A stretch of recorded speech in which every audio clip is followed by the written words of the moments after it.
This is Newsroom. Hello and welcome once again from Johannesburg here in South Africa. My name, of course, Evan Janssen. This show very much live broadcast from our studios here in Auckland Park. We are also live on YouTube right now with our entire show, as always, available on demand on our YouTube channel. Now today, we look ahead to the African Nations Cup that starts in Equatorial Guinea tomorrow. We've got a couple of guests. We also scan back over the week in social media coverage of those terrorist attacks that have been in the headlines the last 10 days or so. We'll also cross to Malawi for an update on the floods that are ravaging that country also. Before we close today, we talk to superbike legend here in South Africa, Lance Isaacs. But before we get to all of that, let's get the day's news from Katrine Miller.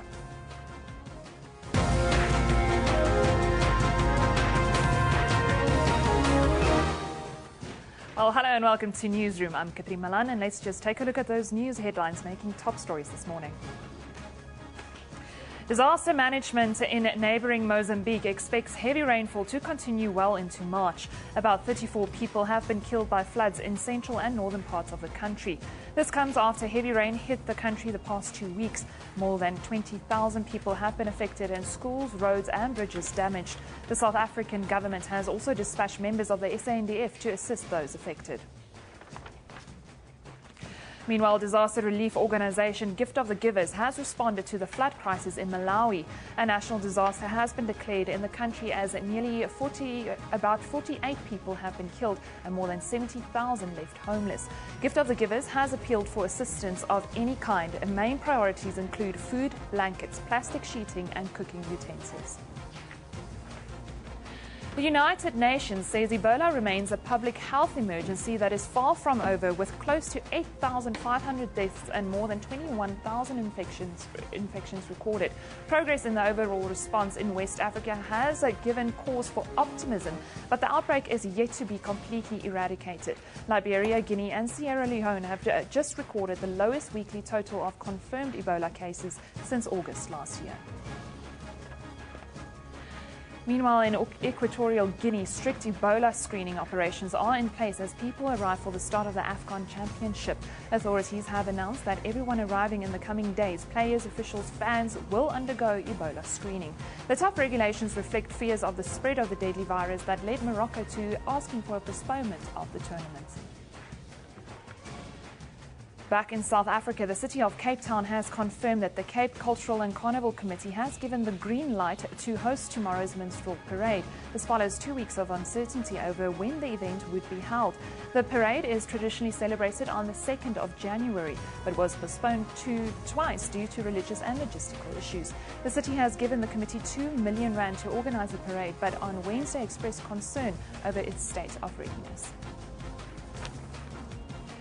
The Transport Department says it will respond to the findings and recommendations of the Gauteng e-toll review panel through Deputy President Cyril Ramaphosa. He is leading the consultative process. Gauteng Premier David Makura says the elements of the province's e-toll system must be reviewed. However, he says motorists should continue paying for e-tolls. And it's still not clear how government will help Eskom to keep the lights on in the near future. Deputy President Cyril Ramaphosa visited the power utilities offices in Johannesburg yesterday. Eskom CEO Tsidiso Matona also held a media briefing about the current state of the power system, saying extensive maintenance work was needed to secure electricity supply. He says this means regular load shedding is all but inevitable for at least the next 3 months. Well, remember, all those top stories and more are all available on our Newsroom Facebook page. You can also follow us on Twitter at SABC Newsroom. Evan, back to you. Yeah, thank you very much, Katrina. Very good morning to you once again. Now, Africa's most prestigious soccer showpiece, the 30th edition of the Confederation of African Football 2015, kicks off in Equatorial Guinea tomorrow and will go until the 10th of February. The tiny Central African nation had only 2 months to prepare after Morocco was stripped of hosting rights following fears of the spread of Ebola there. CAF wants all delegations, teams and players entering the country to travel through the capital, Malabo, and be tested for the Ebola virus as a precautionary measure. The 16-team tournament will be played in 4 cities, including the capital and the largest city, Bata. Although there are no clear favourites for this year, Algeria, Ivory Coast and Ghana are regarded as teams to watch. Bafana under coach Ephraim Sheikh Mashaba can also feel confident after 10 matches without defeat. Now, South Africa kicks off their tournament against Africa's top-ranked side, Algeria, on Monday, but the focus for now falls on the official opening ceremony and the first match of the tournament tomorrow. Now, soccer analyst on SABC Sport, Christopher Dibonga, former professional, and Nigerian journalist Solomon Izanga-Shoms joins us in studio this morning. Very good morning to you, gentlemen. Thank you for joining us. Good morning. Morning. Christophe, let me start with you. Tell us a little bit about Equatorial Guinea. I understand this is the only African country that they speak Spanish in. Is that accurate? Actually, it is, yes. I was in Equatorial Guinea just from the 12th until the 17th. I had a 5-day visit with the FIFA delegation, and I've been there before when South Africa played against Equatorial Guinea earlier on. It is a very small country. People don't understand. Equatorial Guinea is divided into 3 parts. There are 2 parts which are islands, and then you have the inland. The inland is bordered with Gabon. Malabo, the capital, it is an island. So when you go to Malabo, you have to take a ferry for you to cross to go to Bata. And from Bata, travel around 1 hour and 30 minutes for you to reach Mogomo, where South African team will be. So that is the country itself. It is a very small country. The population, it estimated around 700,000 people. The GDP is great, grew by 5,000% since they found the petrol. And it is an equatorial country. It is hot and humid. And luckily for South Africa, most of the game will be played at night. That is a big plus for South Africa. But have you been impressed with South Africa under Sheikh Mashaba over the last couple of months? Yes, I think so. You know, Bafana and Sheikh Mashaba has been going on now for 10 games undefeated. And before then, there was just a whole lot of shambles in Bafana. The last time Bafana actually qualified for a major tournament, we're talking about 2012. You know, when Equatorial Guinea again and Gabon hosted the championship. But we've seen a transformation. We've seen Bafana bringing in youngsters. It's not the big names that we have. A lot of them are actually, this is going to be their first major tournament. Yeah. So definitely, Sheikh Mashaba is on the right course. Christophe, now the opening ceremony is tomorrow. What's your expectation then? Equatorial Guinea thereafter playing against your, let's call it your former nation, the Congo. Well, I'm from the DRC, Congo Kinshasa, and they are playing against Congo Brazzaville. Let's talk about this tournament. It will be a good tournament, but it won't be a great event. 2 weeks, 2 months to organize a tournament is very, very difficult. Let's go the statistic and give the numbers. Even if you have all the money that they have now? That is the problem. For you to organize a minimum African Cup of Nations, we saw it in 2010 when we went to Angola, you need minimum 2,500 hotel beds. Yeah. At the moment, Equatorial Guinea is counting around 850. Why you need 2,500 beds is because you have the national teams themselves, delegation of 30 people, you have the CAF officials, you have the sponsors, you have the broadcasters. We're not even talking about the supporters. Yeah. And when you put those numbers together, you come around 1,800 hotel beds, which they don't have. Not because they don't have the money, because they did not prepare themselves. They didn't have the time. At this moment. They're not a touristic country. They're a business country, so they don't need those hotels. So we will have a good tournament. We do not expect a great event. A spectacular one. A spectacular one. But the game itself, the football itself, it will be there because people want to win. So the first game, Equatorial Guinea playing against Congo, you look at that game, it is a country expectation versus a country that want to get something, which is Congo Brazzaville. Many players, they play in France and Belgium, they came back, and the coach, Claude Leroy, the only coach, by the way, to qualify over 8 teams in Africa, coaching them, there will be a force to reckon. So I'm seeing in that game a very disappointing loss for the host city, the host country. Thank you very much for putting a damper on proceedings, Christophe. The president of Equatorial Guinea has bought 40-odd thousand tickets, I think, for people around the city to go to the matches. How do you view that? I feel, you know, it's just trying to encourage the population, the citizens, to go out and support football. This is a championship that happens once in a while. And again, Equatorial Guinea is a very small country. I mean, we're talking about just a little over 500,000 people. Yeah. And definitely, it's a way to encourage them. And we know that Equatorial Guinea itself, the leaders, there's a bit of political problems. The opposition is saying, look, hey, we have to protest against the hosting of this tournament because obviously there's a bit of poverty that the money should go in there. Yeah. But to get tickets and to pay and to give, I hope they're going to be able to give like school kids and people that will be able to go and inspire themselves just watching the games. Yeah, it's always a fantastic occasion for people of a country hosting an event. We had that wonderful experience here in South Africa. But Christoph, let's talk about Ebola. Yes. The threat of Ebola is very real this time around. The precautions in place, is that enough, good enough? And the politics around Morocco? You see, my take of the Ebola situation is very simple. The African Cup of Nations takes place and everything goes fine. CAF will become as a hero. Everybody's going to say how great CAF is, how good this to take place. If something bad happened, they will say, CAF, you're big-headed, you're supposed to do it. Let's go back what happened. President Theodore, before even announcing the African Cup of Nations, he already spent over $2 million to make sure that his country was quarantined. Yeah. So, because there's a small population, if anything happened, you know, it is a big disaster. So, he did put a lot of money without African Cup of Nations. Yeah. The moment he accepted, because he was not asked, he asked CAF that I will help you. Yeah. The moment that was done, he spent more money of putting that the precaution together. But your question, is it enough? We'll never know what is enough because it just needs one breakthrough and something happens. So we hope everything will go fine, but no country in the world will say they've got enough precaution for Ebola not to happen. So it's not an African problem. And we also have to look at that Guinea is the only country that is Ebola infested coming into this tournament. Yeah. You know, so maybe because of that situation, you're not going to get a lot of fans and football officials from. Yeah, there won't be a lot of traveling happening. I think I think people are a little bit scared of what's going on. But let's get back to the football. Let's talk about the groups. Let's talk about Group C first, where Bafana is playing. It will be a tough group with a #1 ranked African country in there as well. And tell me about your pick of the player to watch in Bafana side. I'm picking Andile Jali.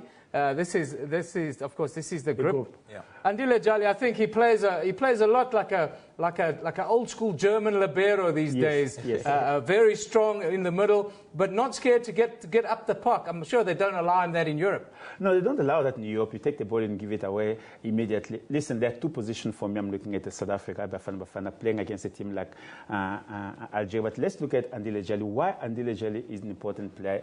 He is the link between the defensive midfield and the defenders and the attacking teams. So the way that Sheikh Mashaba has been playing him, he's playing next to Fairman, who can't pass the ball. Yeah. So we will get the ball immediately from the defender, run with it because of his attitude, because of his body language, and get at the ball quickly going forward. We're being told that Bafana play very slow in the first half and they go on quick in the second half. The only time South Africa looks good is when they pass the ball quicker and they move. So that's what Andile Jali will be expected to do. Yeah, they play very well off turnover possession. I watched them against Mali, even against Mali. What I saw was that they were prepared to give them a ball a little bit. You play with the ball, they take it off, and then they hit them. And that's, I suppose, what Sheikh Mashaba brings to this team. Definitely. You know, there's a lot of discipline also. This is a Bafana team. For the first time, we're seeing a team that's not playing based on just individual strengths, but we're seeing a team that's a lot of unity. I want to equate them like the Algerian team. The strength of the Algerian team is basically their unity, you know, and not just individual players, just like we know across the African continent. And that's just going to be it. Andile Jali is going to be right in the middle of the pack. He's gotten a bit of experience playing in Belgium. Now he's here. And also you can alternate him not just as a defensive midfielder, but you can, you know, make him the holding midfielder. So that's really great for him. And, you know, watching him play against Mali, I think is really great. The last time they played against Nigeria in Cape Town, for me, he was like the key person. So definitely he's going to be a man to watch. No, I think he's really matured. But let's talk about your pick. My pick for player of the tournament, I'm picking Yaya Toure. I think Cote d'Ivoire in Group D, unlike what you've been saying. The whole tournament. The whole tournament. No, very, very difficult. Very difficult. difficult for Yaya Toure to be player of the tournament? If you pick up a player now to be a player of the tournament, you'll be disappointed, Heaven, because there is no guarantee that Cote d'Ivoire will get out of the group anyway. There's a guarantee, I think, for Cote d'Ivoire to get out of that group. So, though Cameroon is there. Let's not get tribal here today, Christophe. No, it is a guarantee. I mean, Nigeria is supposed to be in Equatorial Guinea, and they were not there. So let's have a look at the group. You say the group that they're in is so tough. Yes, Mali's a good side, all European-based players. Cameroon trashed Cote d'Ivoire in both games during the qualifier. The Cameroon team is still the same team, very, very strong. I'm seeing them in this group. Mali that you saw playing against South Africa in warm-up games, it is not the same Mali you will see in African Cup of Nations that is starting tomorrow. Mali and Cameroon are getting out of that group without trouble. Christophe knows something that we obviously don't know. Yes. So we're going to hold Christophe to account next week when Mali gets thrashed 3-0 by Cote d'Ivoire. Okay. But your final remarks? I think definitely in that group there's going to be Ivory Coast coming out of that group. There's going to be Cameroon coming out of that group. Cameroon is a young team and they're a bit inexperienced, so it's really going to be difficult for them. But for me, the whole tournament is really great. It's good to see that, you know, instead of postponing the tournament is coming together, and we're going to see surprises. We hope that the big names are going to be able to come on board, and also teams that we saw 2 years ago, like Cape Verde, they're going to be able to come and really show us something different, and it's going to be great for African football. I was impressed by Cape Verde, actually. Each time we expect a big name to come, nothing happened. Nothing happened. We have been waiting since 2010 in Angola Christophe, you've become a cynical journalist. For Ghana to do something. This is the time for Ghana. This is the time for Cameroon. Not Cameroon. This is the time for Ivory Coast, Cote d'Ivoire, because this is the last time for the golden generation. The team that will win African Cup of Nations 2015 is a team that has not yet won it. Before. Okay, Christophe, wise words there. Thank you very much for joining us today. Christophe says a team that's never won it. That means he puts Bafana Bafana out of the equation as well. I'm going to speak to the Minister of Home Affairs about your residency here, Christophe. Thank you to these wonderful gentlemen for joining us today. That's Nigerian journalist Solomon Izanga Shoms and Christophe Debongo, a man who needs no introduction. Yeah, I worked with Christophe for many years, and it's always been an absolute treat to have you. Thank you, Christophe. Thank you very much. Well, time for us now to take a look at some of your views on the tournament. Of course, South Africans are believing once again. Get behind Shakes and the national team, as we are in the best position since '96 to bring the AFCON back to South Africa. I just want us to get out of the first phase, then I'll be happy, Captain. Toilet Pots, what a name. Says there's a proper opportunity for South African sport to bring home some major trophies this year. We're talking about Cricket World Cup, Rugby World Cup, and the African Cup of Nations. Sosh says, AFCON starts tomorrow. My take is on Ghana, Cameroon, Cote d'Ivoire, Algeria, and Senegal. Any other country outside these is an upset. Wow. The African Queen says, I have questions on the selected list of players, Bafana Bafana, but I fully support the men representing us. But you may ask those questions, my dear. You are well within your rights. Well, joining us now from the social media desk is the Managing Director of Roy Africa, Tonya Curry, with some interesting AFCON facts to follow. Good morning. Good morning, Evan. So nice to see you for the first time in 2015. Yes, it's going to be a cracking year. They say it's going to be a year of hard work. Let's hope it's not such hard work for our footballers in Equatorial Guinea. But what are the pages saying about this tournament? Well, AFCON and Bafana Bafana are obviously trending at the moment. People are very happy. 10 games, undefeated. Go on, boys. Do it for Senzo. What we've got on the screen now is the big stories in news and in social media in the past 30 days. On the left, you've got the news media and how they're reporting on the big trends. Bafana Bafana coming in at 10%, AFCON coming in at just under 6%. So 16% of this month's coverage on news about my personal favourite there is Cape Town racism, because I've taken some flack on my Facebook page for pointing out how many racist incidents have been in Cape Town the last couple of months. Isn't it sad? Brand news for me this week is definitely Cape Town. We had that 12 Apostles incident where the black people weren't allowed into the restaurant, and there's been a lot of There's a lot going on that score, and it's even popping up in the big stories in the week. So all my friends in Cape Town who've been giving me carrots, there's the proof that's going on. All is not well in Cape Town at the moment. The people are a little bit at war with themselves. Is there anything else? There's other big stories. Obviously, Malema being reported on less in the news media than spoken about in the social media. Social media is ablaze with red, obviously. It's always the same with Juju.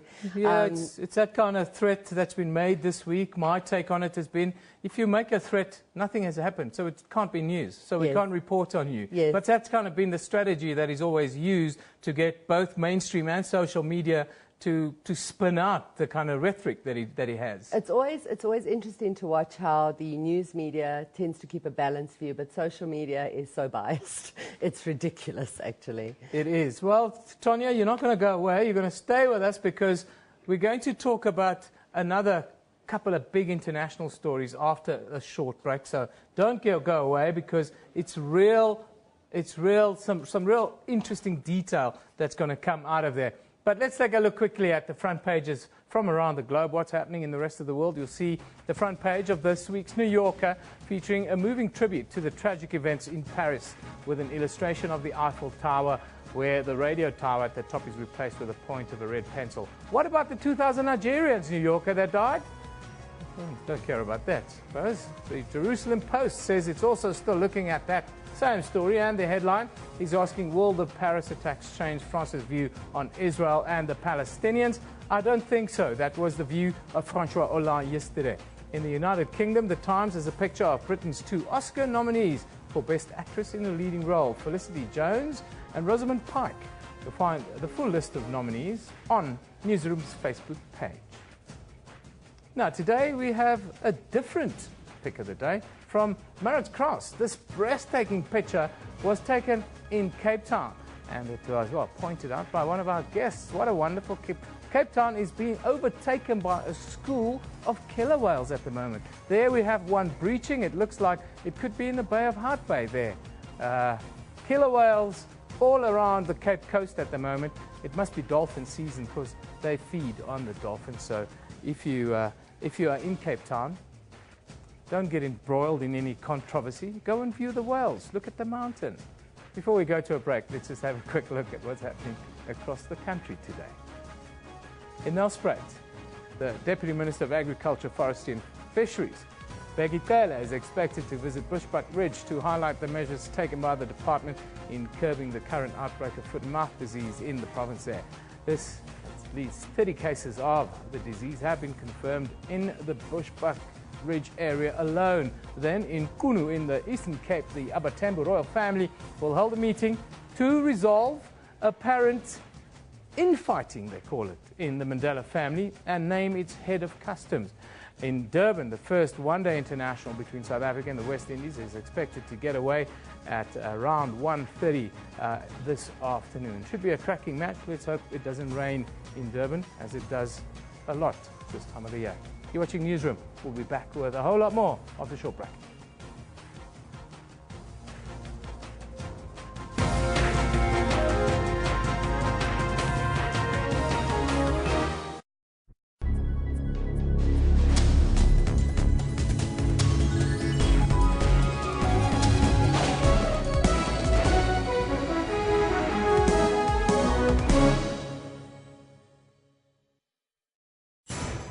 Didier Drogba, a footballer from Ivory Coast, was named as the third most influential celebrity in Africa. Where I saw him display, he's a very nice player.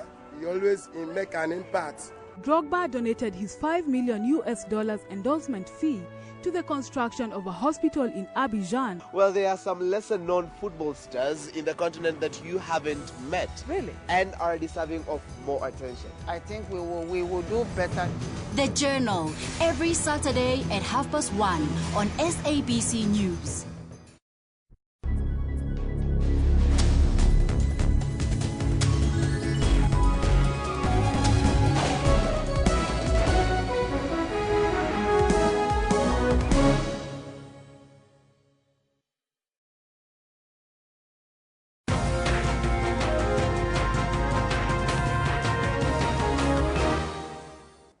Of course, the big stories, welcome back, I should say first. Of course, the big stories this week have been a couple of hashtags. Charlie Hebdo and, of course, Je suis Charlie. I am Charlie is what it means in French. Now, it's caused quite a media storm around the world. Tanya Courier is still with us. She's the managing director of Roy Africa. They They look at how the news is reported in mainstream and in social media. The biggest story on all platforms this week was Charlie Hebdo. Je suis Charlie. What's your views on this? A massive outcry in the Western media for 17 people now dead in Paris, but at the same time, more than 2,000 killed by similar terrorists in Nigeria, and very little reportage or very little sympathy even. Eben, it's astonishing to me. It's not very little. It's a dramatic difference of like 2% versus 98% in news media. So do you have a graphic up? Can we have a look at it? We brought some graphics just talk to it. There we go. Just talk to us on how this thing really works. So on the right-hand side are the big stories that have been over a 30-day period, okay? Correct. So the Paris attacks was only in a 10-day space. Yes. So if you have a look on the left, 45% of this month's coverage has been attributed to the Paris attacks. That overtakes Ebola. And look, if you look right at the top, 1.52% to the Nigeria attack, 3% to Air Asia, and I think it's just over 6% to ISIS. To ISIS. And talk about this one on the right, because this is really at the heart of it. They're both terrorist attacks. In Nigeria, the early reports, 2,000 people. In Paris, reports 17 people. If I'm in the media, I should be hanging my head in shame today. And this is news media. I'm not talking about social media. This is not social media. No, this is mainstream news media. This is what we're being fed as the public, and it incenses me. Like, just over 2% is attributed to the Nigeria attack, where 2,000 people were massacred.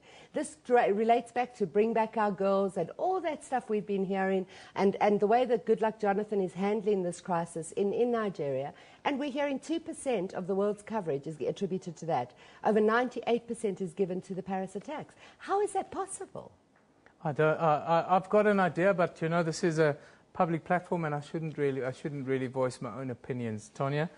However, when we look at the way that this kind of thing is reporting, you do get a sense of slacktivism rearing its head around. It's now being used as a political platform for politicians to do their politicking, like David Cameron being the protector of freedom of the press. Yeah. I find that ridiculous. I think it's a very clear message that Western news counts more than anything else. I think that the European platforms are dominated by this story, and to me it is. I find it absolutely outrageous that so many people have died and nobody makes any noise about it.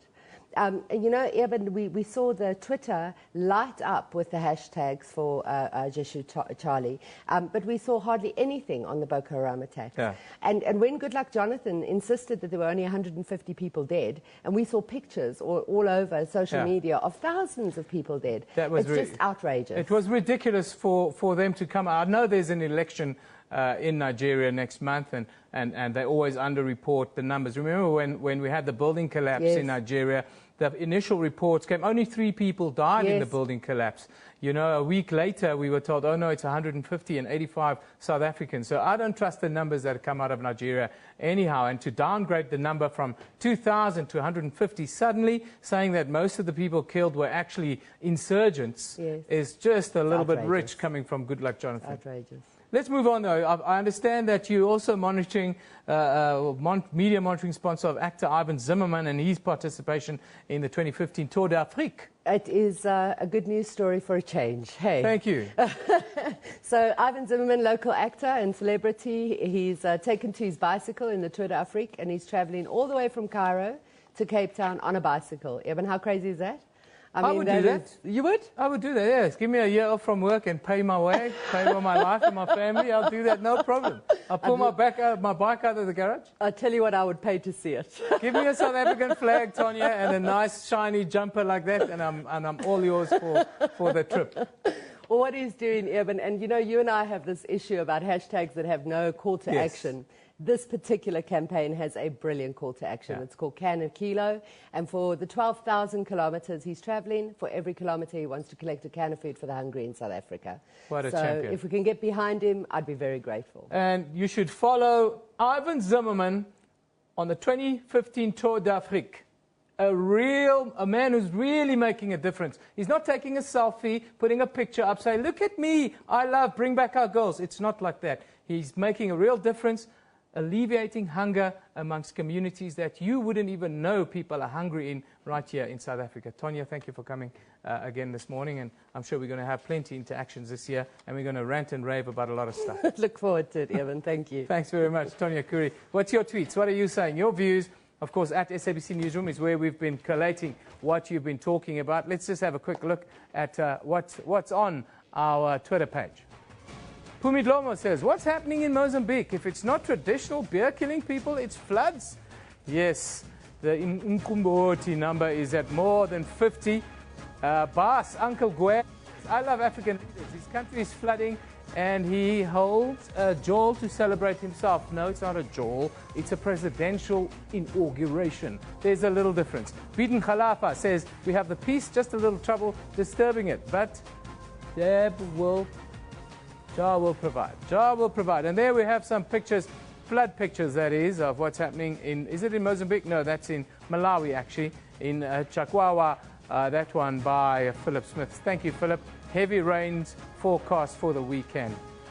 Those are some of you views. We love the pictures that you send in. You know, it really gives us a view of what's happening in the world. Some of those images, some of us would never see elsewhere. But we move on now. One of South Africa's world stars joins us in studio today. Lance Isaacs was a South African plying his trade as a rider for the iconic Ducati race team in the World Superbike Series in recent years. He also spent nearly 4 years racing in the United States for Yamaha and Honda in the AMA Superbike Series there. Now, Lance Isaacs, not Armstrong, is with us this morning. Morning, Lance. How you doing, Evan? I'm always good, Lance, always good. You know, we've got to live in a great country, and I have a great life. But what's happening in your life? Yeah, obviously still applying my trade in the motorsport fraternity. I've had a very decent and illustrious career in motorcycle racing. I've been very blessed and very fortunate I've been blessed with the talent to travel around the world racing motorcycles. And at the moment I'm riding for BMW South Africa under the Black Swan Energy BMW Motorrad race team. We'll talk about that now, but first I want to talk about the politics. You know, I'm always into the politics, Lance. Where are we in motorbike racing in South Africa? Have we gone past the glory days? Are we battling a little bit, or are better days ahead of us? I'm pretty hopeful that there are better days to come. You know, like anything with sports, it's financial. Yes. So as far as companies putting money behind the sport, you know, the sport really hasn't been getting the exposure that it deserves. But there are a few guys that are trying to do a good deed, and who are actually trying to make a difference and bring the level, not the level of the sport has always been absolutely at the top. Yeah. But we're trying to get the exposure levels up to where it should be. Back up there. Well, that's what we're doing. This picture, just tell us about these shots, the fear factor of being on a bike flat out, Lance. Well, that's pretty much me at my desk. Like me at this desk. Yeah, exactly. Okay. You know, I'm at home at my desk, and this is obviously I'm well at home. You're very well at home. I'm well at home. Yeah. Yeah, no, I mean that's a little glimpse into how much hard work goes into riding a BMW S1000 RR. So, yeah, over 200 horsepower. We're doing over 300 kilometers an hour at certain racetracks. People don't realize how fit you are, but I want to take you back to probably the best years in your life when you were living in Rimini and you were racing for the Ducati team back in Italy. Yeah. That must have been an absolute treat. Yeah, like I said, I was very, very fortunate to have competed in the World Superbike Championship at a very young age. It was definitely one of the experiences of my life. No one can take that away from me. I've made bonds with people all over the world, and I've been. But that Ducati was a dog, wasn't it? Yeah.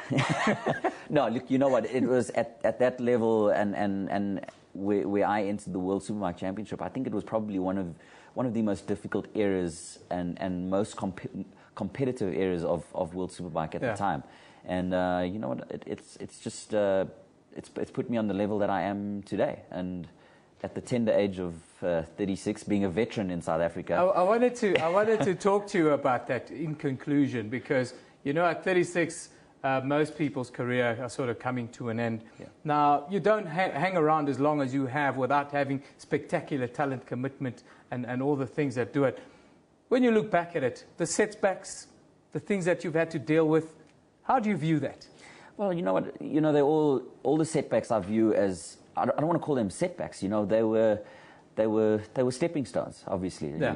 Cliche. You know, they obviously have set me up for where I am today, and I actually think I'm a much better rider now than I was when I actually entered the World Championship. And if I could go back and do things differently, I would. I'd definitely surround myself with a few more mentors that I should have had at that tender age.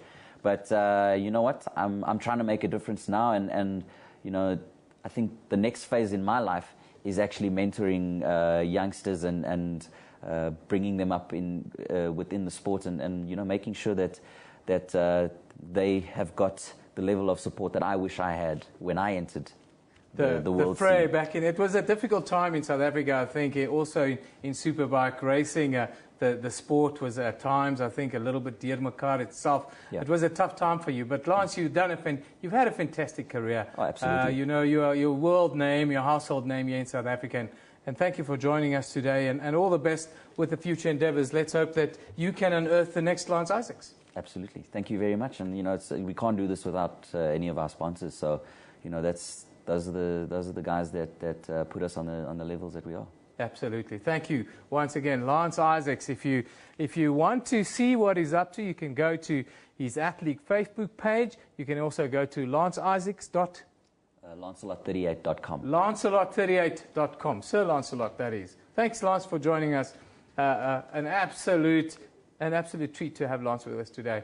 A real icon in South African sport. Now, the tweet of the day is one sent by Kenneth Roth. A plea on behalf of Boko Haram victims this time. It says, Je suis one of the 2,000 Nigerians murdered by Boko Haram, whose name you don't know because it was middle class. It was not middle class European white. Harsh, but true. Thank you very much to Kenneth Ross for a plea on behalf of the many victims in Nigeria who are now nameless, and seemingly the numbers have also disappeared. But let's go to a break. We'll be back with Newsroom shortly.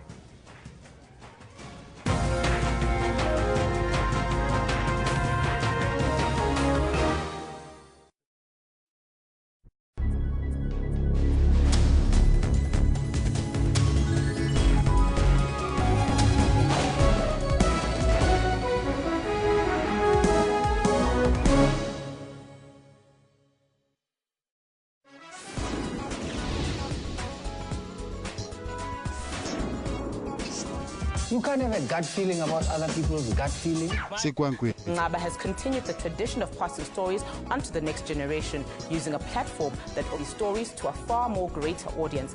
Zombie no go unless you tell them to go. This is what the audiences all over the world knew Fela Kuti for. Join Musam Khalifi on Afro Showbiz every Saturday at 19:30 CAT.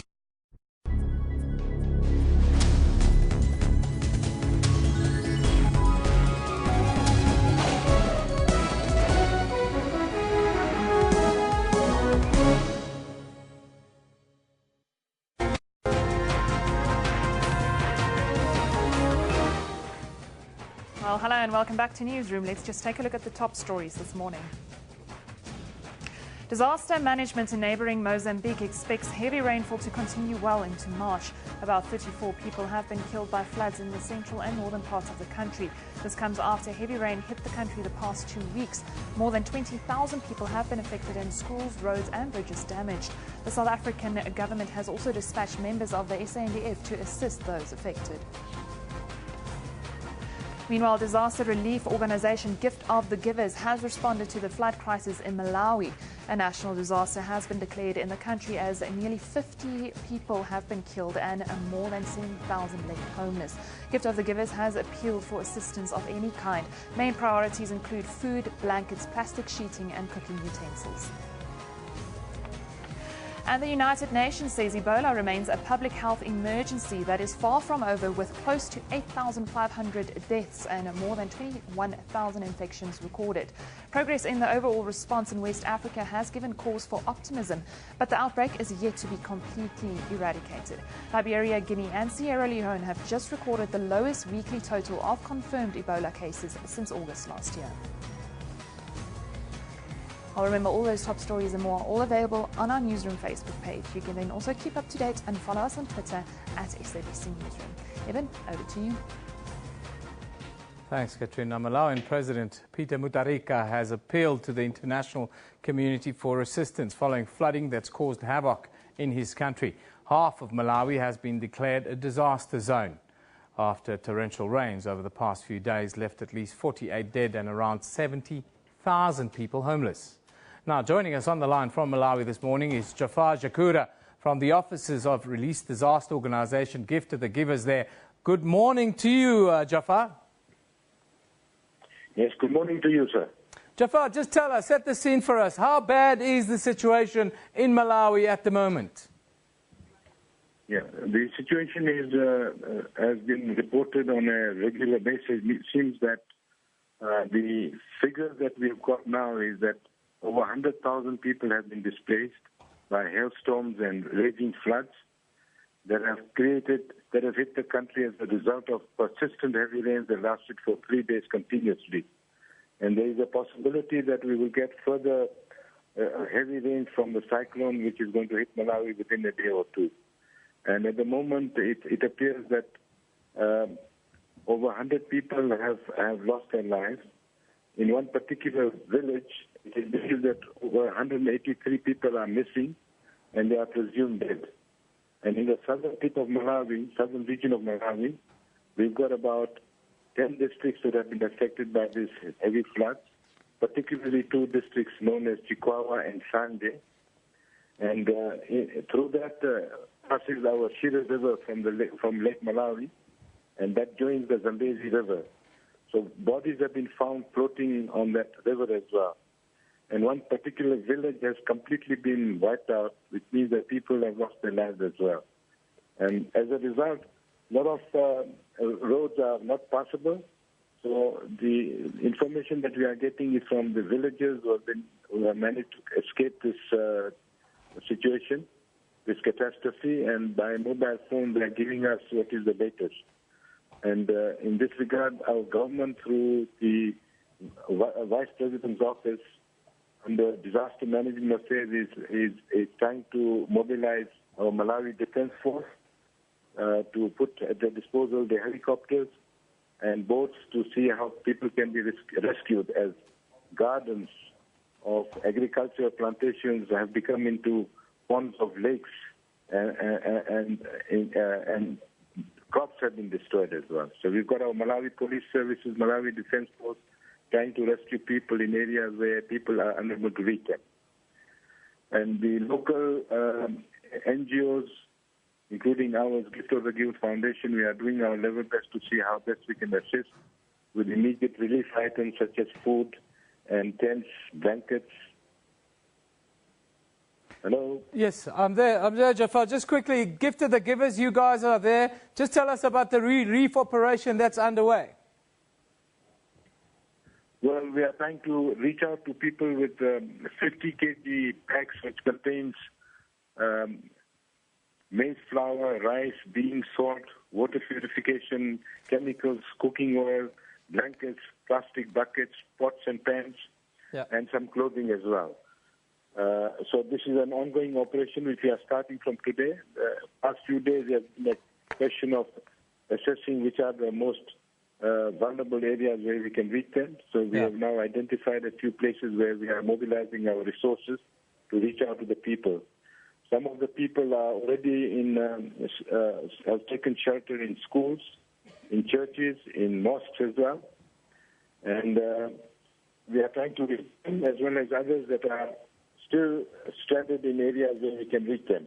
Yeah, thank you very much for joining us today, Jafar Jakura, who works with the Gift of the Givers organization, talking about the crisis with flooding in Malawi. Now, members of the South African National Defence Force are in neighbouring Mozambique as well to help the flood-stricken province of Zambezia. Floods have also caused considerable damage following days of continuous and heavy rains. At least 34 people have died and thousands are left homeless there. Now, a team in Nelspruit, instead of attending to the disaster, went to the inauguration of the newly elected president, Filipe Nyusi. Moeli Masilela joins us from Nelspruit to talk about this and other issues. A very good morning to you, Moeli. Thanks for joining us.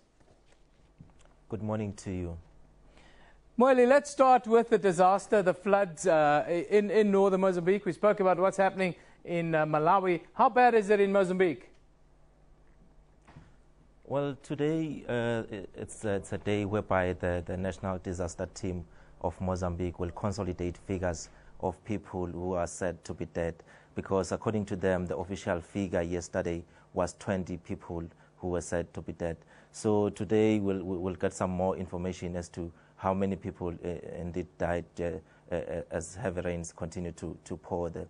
But already members of the South African Defence Force have been deployed to the northern and central parts of Mozambique that have been severely hit by the floods. What is the relief operation looking like for the SANDF, and what kind of size of operation are we looking at?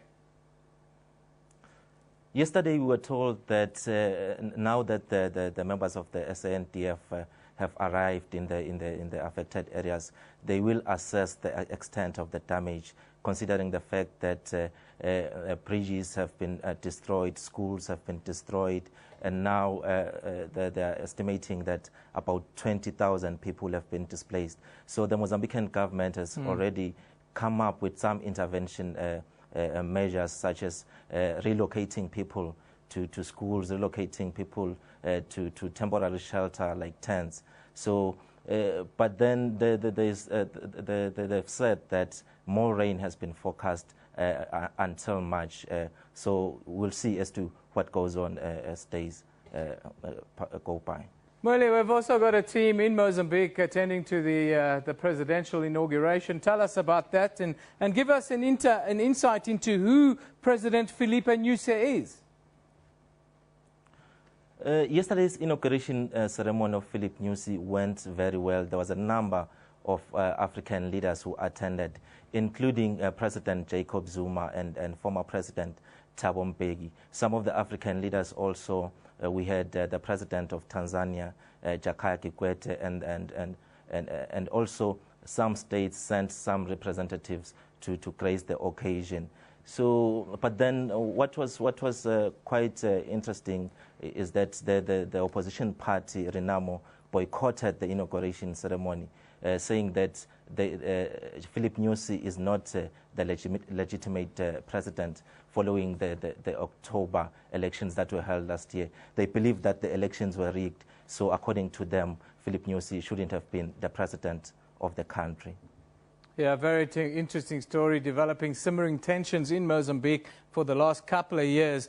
But a story that's of interest, finally, before I let you go, you can give us a little insight into the story. 69 people are dead drinking umkumboti there in Mozambique. What's the latest?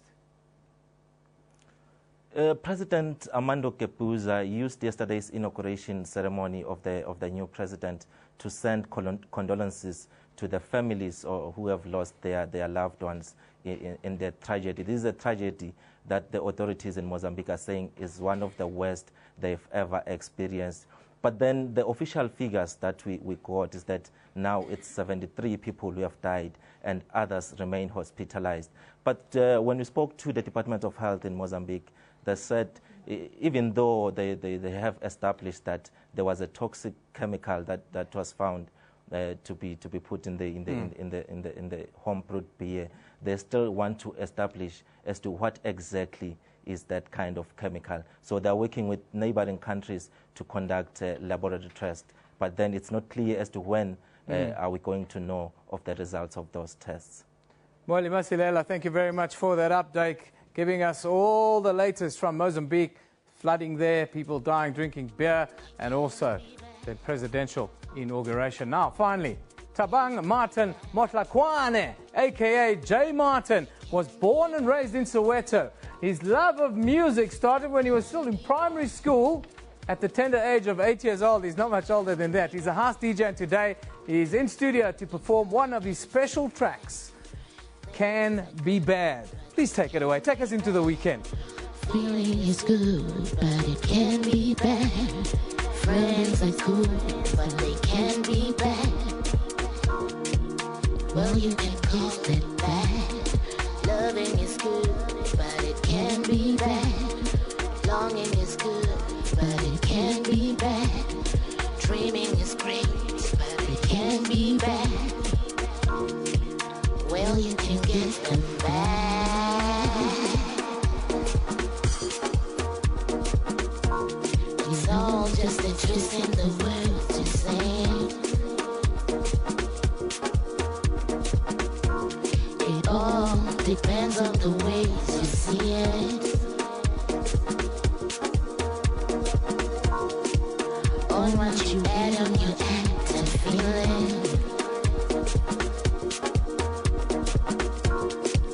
Maybe the good and the bad, you know that. Don't be too hard on the thing you love it.